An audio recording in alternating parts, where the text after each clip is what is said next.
Welcome to Bled Talk, where language barriers are shattered and aspirations take flight. I'm your host, Samuel Bledsoe, here to ignite your English journey.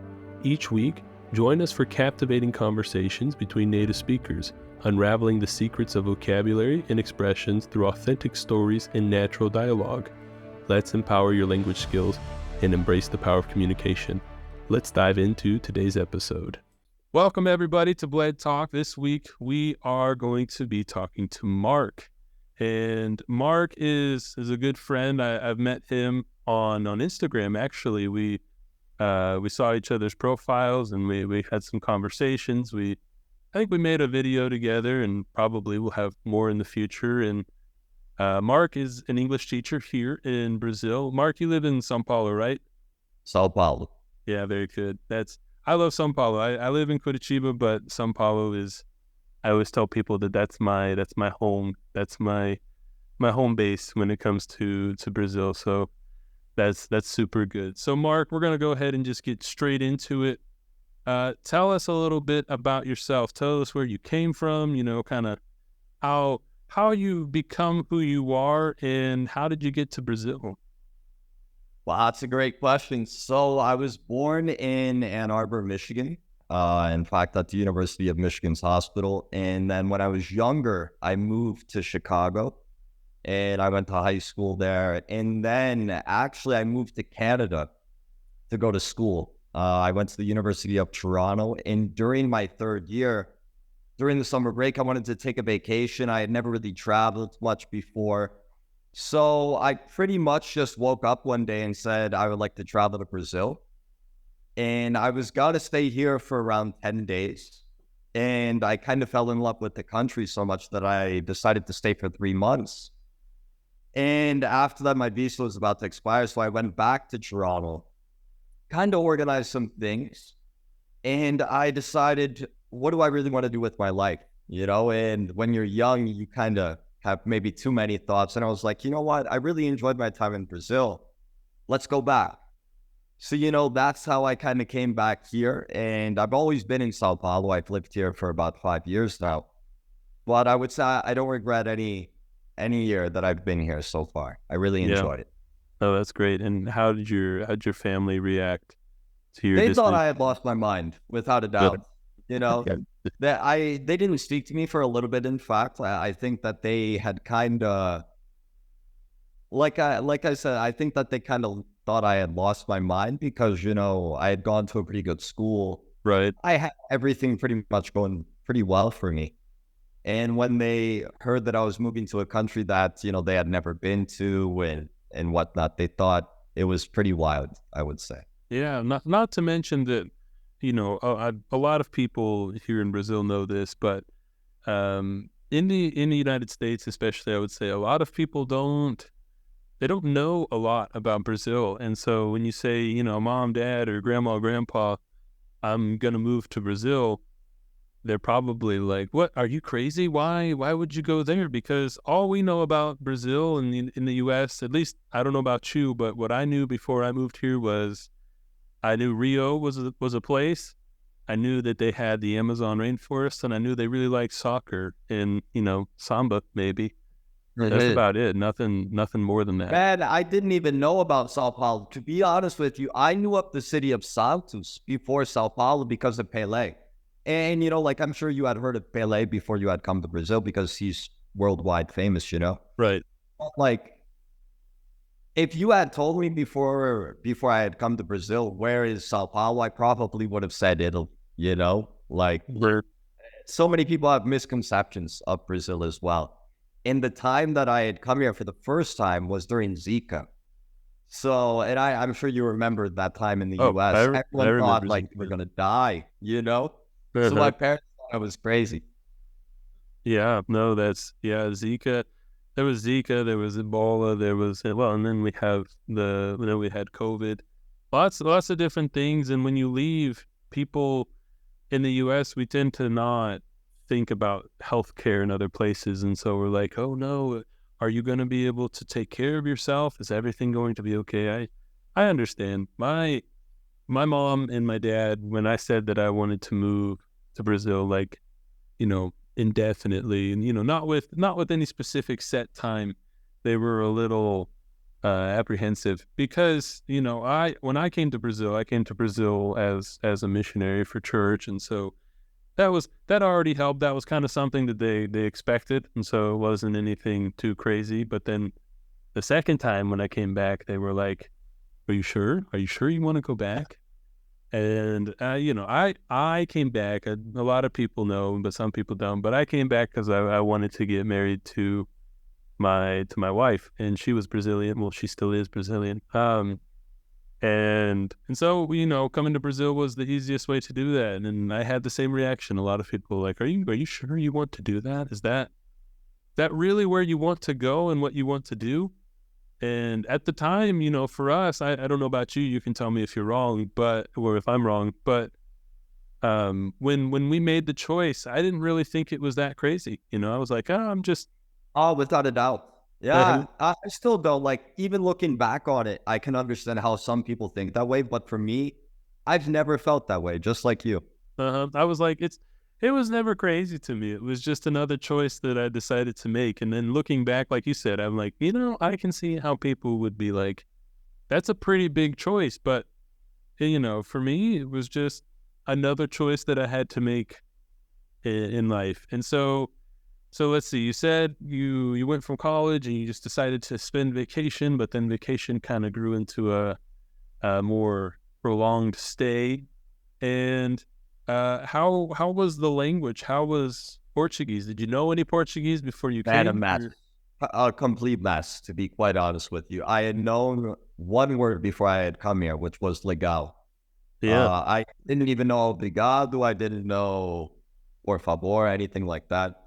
I had known legal, but man, I could write a book about my first year being here in Brazil because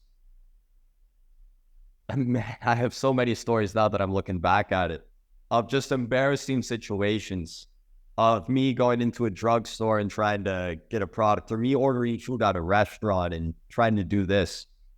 So I didn't know anything when I had come here, and I had never studied. In fact, I've never studied Portuguese. I pretty much just learned everything from watching TV or forcing myself to interact with other Brazilians, in fact. yeah. No, that's great. I remember I had like a quick. I would say it was quick. But basically, what happened was I came to a training center for that missionary experience, and they didn't really teach any Portuguese. It was a group of American guys, and we were just kind of talking to each other, going through the motions. We didn't really practice. But then they sent me to a place in São Paulo. It's called Rio Grande da Serra, and it's this tiny little place, and there's not a lot of people that speak English there. Let's just say it that way. And it was either don't talk to anybody or speak Portuguese. So, lots and lots of practice. Like you said, listening to the music, seeing what was on TV. And for me, it was also books, just, trying to consume everything I can. And once I learned how to ask, "What is this?" in Portuguese, I was, we would walk on the street and I'd be like, "What do you say? How do you say that?" And he'll be like, "Calçada." And I was like, "Okay, cool. How do I say this?" And then, you just kind of go through building your vocabulary. And in the beginning, you're like, why am I doing this? Why am I trying to learn this language? But, after some months, I think that it becomes a lot, it gets better. Once you finally have that conversation in a different language, you're like, "Ooh, I can do this." And Do you sometimes look back at it and think like, man, it's actually quite crazy that I'm able to speak a completely foreign language, something I don't think I would have been able to do 10 years ago, you yeah, know? no, yes, all the time. I'm like, all my friends are at home and they speak English and that's it. I'm like, I have a whole new side of my life just in Portuguese that, somebody else will have to translate for me because it can only explain it in the Portuguese that I experienced it in. And Hey, what was one of the hardest things for you learning Portuguese? Would you say it was like it's a great ordering question. food, or was it, just talking to people in general? What was the most difficult? You know, I guess as us Americans, we're not as outgoing as a Brazilian. So when I had come here to live, I really was like, you got to force yourself to be pretty outgoing to learn the language, because not a lot of people in Brazil speak English like that well, I would say. So if you're going to want to go to a drugstore or the grocery store and you need help, it's going to be quite difficult if, you don't speak Portuguese. So I would basically force myself to try and interact with people at a bar or a restaurant, on the street, playing football, soccer, things like this. But just forcing myself to interact with others, something that I'm actually not a big fan of doing, was probably the most difficult thing for me. Would you say you had that same problem, or would you say you had more of a different one? I would say for me, it was probably the same thing, just because I was I was always somebody who talked to people. I never really had an issue with talking, but then my issue is that when I would go to talk to somebody in Portuguese, I'm like, am I going to say the right word? Am I going to do the right thing? And I think for me, it was really getting over that fear of just being wrong, because sometimes, you talk to somebody, and here in Brazil, people are really happy all the time. They like to joke around and have that good, just like a homey culture to it. And as Americans, we don't understand that. You don't laugh at something somebody says unless you're kind of close to them. But here, if you say something funny, they don't hesitate, right? They laugh, and for me that was difficult, because I thought they were laughing at me instead of laughing at the words that I was saying. And so once I got over that fear, then I think the difficulty was just having the words and remembering it. Because like you said, I never thought, oh, I'm going to speak Portuguese in my life. That was never something that happened until I came to Brazil and realized that that was something I had to do. But Did you ever have any like pretty funny moments of like, now looking back at it, like you just think that was way too crazy? Like, for example, man, I remember one time I went to a grocery store and some guy recognized that I wasn't from Brazil. And he had asked me if I could look at his drawings of Michael Jackson. And like, I didn't know how to really respond to that. Like, do you have any funny stories like that? I do actually, I do have a story. One time we were walking on the street, and I'd been in Brazil, I'd say for about 3 months. And well, since I said, I was doing stuff for church, so obviously I didn't really learn like a lot of bad words, right? A lot of bad things to say.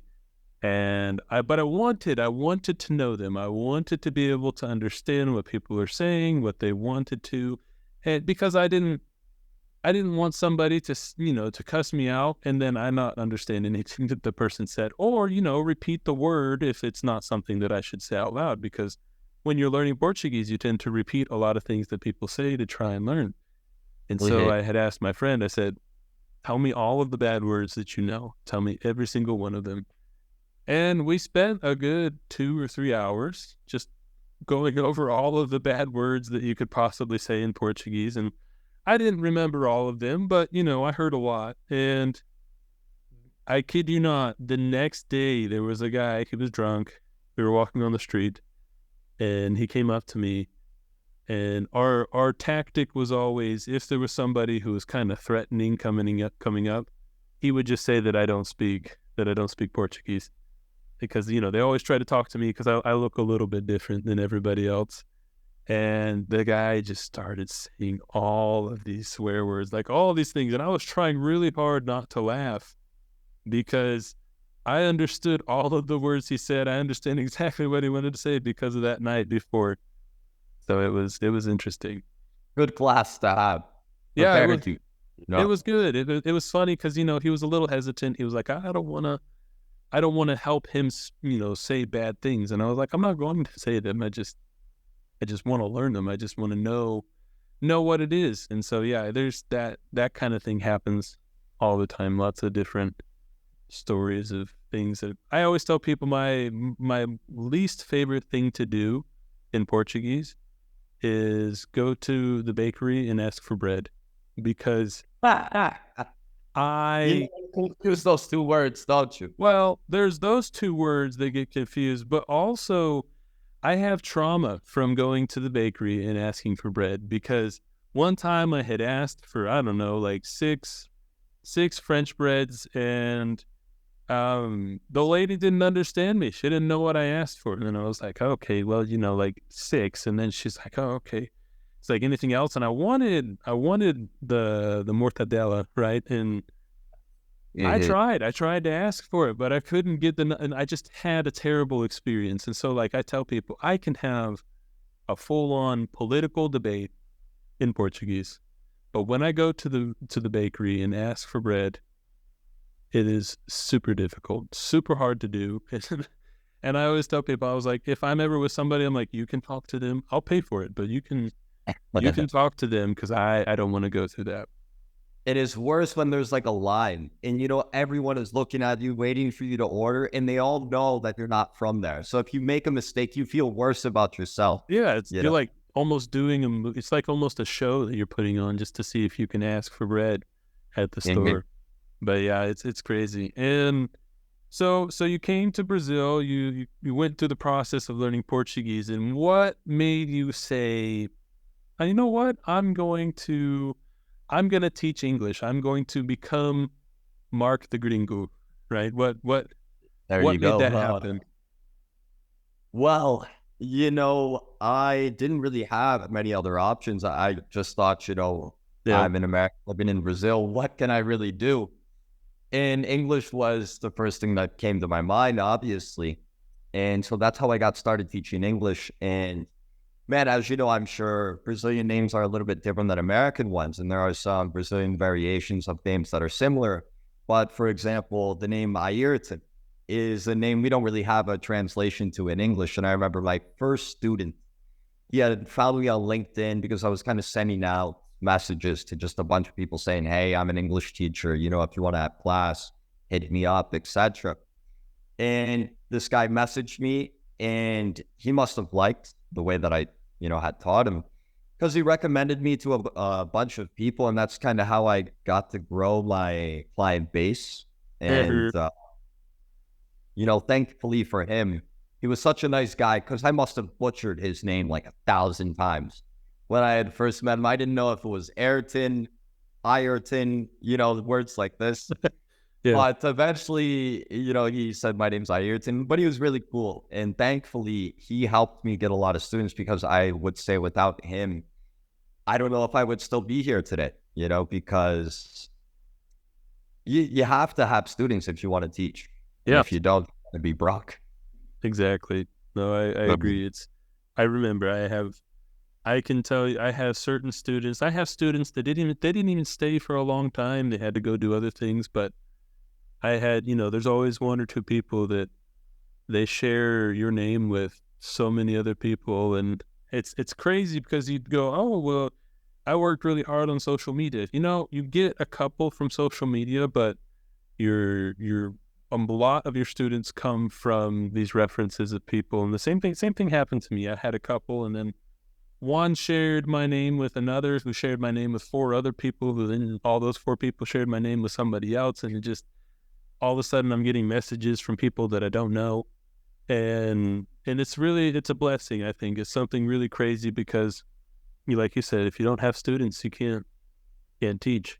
And for Right. people like us who don't really have a lot of other options, the next option is to go home, and it's Good deal. either teach English and stay in Brazil, or go back and do something else. And I totally get that. And what what do you think out of this time? Because I think we talked about it. You've been teaching for over 5 years.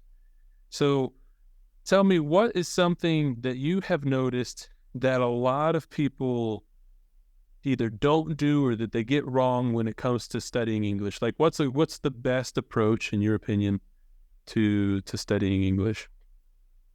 Great question again, man. I would say the person has to have an idea for why they want to study English. If you just go in there and you just say, I want to study English without any purpose, you're probably never going to learn. If you're a business person, you have to understand that business is going to open up the doors for you. Because that English is going to open up the doors for you, because it's the language of the world, basically. You know, if you go over to even Italy, you know, there are people that are gonna be speaking in English there, and you're probably gonna be doing business there. Same thing in Right. China or any other country, you know, that doesn't speak English as a first language. So you have to understand your purpose for why you want to do it. Every single student that I've seen that I've had for a long time that understood their purpose for studying English eventually got the hang of it and really improved, and they never quit. The people that don't, I kind of find themselves studying for maybe 3, 4 months. Then they kind of hit a rough patch, and then they kind of go away and they stop. So definitely finding their purpose. And another thing that I think really helps is you really have to force yourself to speak if you want to learn a language. You know, and man, I'm sure you know, so many people say, I want to have conversation classes. I want to be able to communicate in English. And then you'll have class with them and you say, tell me a little bit about your day. And then they'll give 1 or 2 word phrases, you know, or sentences. Right. And you really They have to, say what they know, but they don't try to experiment more. and I think, like you said a little bit earlier, people have this fear of making mistakes. And I remember I had the same thing in Portuguese. I'm sure you did as well. You kind of just have to say, screw it, you know, and Yeah. get over that. The people that can do that learn faster than others, I would say. No, definitely. I agree with you. I think that because it's crazy to hear that from you because I have the same type of thing comes. People come and they ask for conversation classes. You get into class and you try to have a conversation, but it almost feels like they don't want to talk. And I tell people, I'm like, look, I can ask you some questions. And sometimes I leave class and I go to my wife and I'm like, I asked that person what they ate for lunch and like how they cooked their meat and everything because like they wouldn't respond to the questions. Yeah, And but so you know, I had to keep digging and digging and digging. And I was like, because conversation class, what a lot of people, I don't know what they think is going to come out of it, but it's in the name, right? It's a conversation class. So there's a lot of conversation. And I tell people, I'm like, if we talk about grammar in a conversation class, it's because that grammar is important for the conversation. But almost everything we do in class is going to be a lot of practice and a lot of talking. And so if that's what you want, then you need to do your part in order to participate, because other than that, we'll have a lot of difficulty. without a doubt. And Matt, tell me, what is the most beautiful place you've been to here in Brazil? Let's see. The most beautiful place I have been to in Brazil so far has definitely been, there's a place called Balneário Camboriú, and I went there on my honeymoon, and it was really beautiful. Another place I went was when I went to Manaus, which is in the Amazon. Super, it's super cool. We in the United States we have forests and we have things like that, but it's not like the rainforest. And Mhm. it's like you watch Discovery Channel for so long, and then now you finally get to see a real rainforest in the real life, and it's a really cool experience. What about you? What's the most beautiful place? And I would say maybe Arraia do Cabo in Rio. Have you had the Hello. chance to go there before? I haven't, not yet. Not to Rio. Man, I it's want really to. like picturesque. The only bad thing is like the water is freezing cold. And it's not that good to go inside the water, but like the sand is all white. The water is like crystal clear blue. It's insane. Oh yeah. Then that I'll have to go then. I'll be going to Rio in the future, but just don't know when yet. But yeah, no, Have you very. gone to the city of Rio before? I want to. I haven't been there yet either. I've been to São Paulo, Curitiba, and Manaus, and Balneário Camboriú. I've been to a couple other places like Ilha do Mel here in Paraná, which is it's really good. I like it. I think it's a very beautiful place. It's like a beach in the middle of, not in the middle of nowhere, but like imagine a beach without any buildings or anything like super touristy. It's just Or a beach, which is it's different and it's super nice. yeah, definitely. Man, sorry, Go go ahead. ahead. No, go ahead. You can go ahead. I was gonna say, how have the accents been for you? Have there been like some accents that are a little bit more difficult for you to understand? So when it comes to accents, I think because I learned Portuguese in São Paulo, I was able to get a pretty good base of different accents because São Paulo has everybody from Brazil and in just one spot. But I learned Portuguese there, and then my wife is from Manaus, which is in the north, and so from her being in Manaus, she has an accent from Manaus, but she also has an influence from Ceará, which is in the northeast, because her whole family is from Ceará. And so, in order to talk to them and talk to her, I had to start understanding what people talked about in the north and the northeast. And then, obviously, we don't live in the north; we live in the south. So I had to learn to adjust with the accents and the different words here in the South as well. And, it's the more you live with somebody, the more you kind of adapt to their accent. Like when I lived in Sao Paulo, I would say você a lot, to say you, but then the more I've lived here in the South and with my wife, I say a lot more tu than I do Indeed. você just because of how long I've been with that same accent. But yeah, it's crazy. Sure. Man, And say they speak so fast. I yes, remember, man, I went to Fortaleza for vacation. I was with my ex-girlfriend, and it was like a totally different language. Everything is so fast. And I was like, gee, like it's just so different. So yeah. for me, that's by far the most difficult accent to understand. Oh yeah, it's hard and it's difficult because they don't complete the words all the time. They say like half of it. It's like in the South in the United States. They talk, except they don't talk in the South. They don't talk fast. They talk slow, but they still kind of just put everything together, and you like, I don't know what they tried to say, but Literally. it's it can be very difficult at times, but it's good. It's nice to hear different accents and to hear different ways that people speak. For But sure.